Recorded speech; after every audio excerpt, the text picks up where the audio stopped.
The legal advisor, Nigerian Midstream and Downstream Petroleum Regulatory Authority, Joshua Tolorunse, has said the sensitization workshop on wholesale supply operations in Nigeria is to address issues and concerns raised and is to reach an alignment that will enable the effective implementation of wholesale supply operations.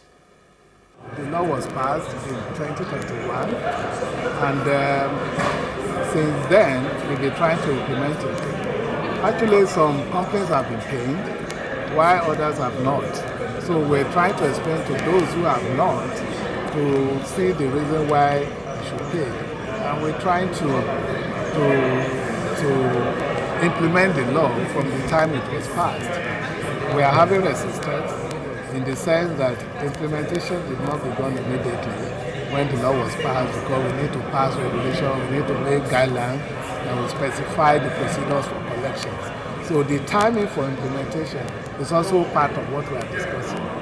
Although the pushback is that we should not do it retroactively. We are saying this is the law was made in 2021 and it ought to be applied around that time. We had the first engagement and we did the second engagement, and we are almost reaching alignment.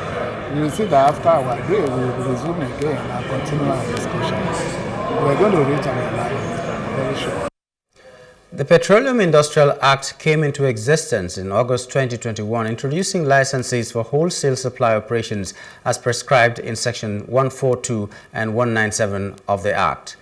These licenses are the appropriate licenses for entities engaged in the sale and delivery of natural gas and petroleum liquids for domestic use or exports. Some stakeholders in the sector had this to say.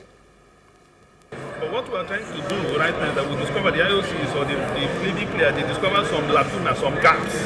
And those gaps are the reason why we are here, so that both parties, both the regulators, in this case the N.M.D.P.R.A, with the industry players who have an understanding on how to go forward, so that at the end of the day, there should be understanding how to go about the implementation of the P.I.A. That's why we are here. The P.I.A, it doesn't stipulate who should make a collection, and so there needs to be some understanding between the authority and the industry as to how to resolve that. And I think the discussions are Hello. Hope you enjoyed the news. Please do subscribe to our YouTube channel and don't forget to hit the notification button so you get notified about fresh news updates.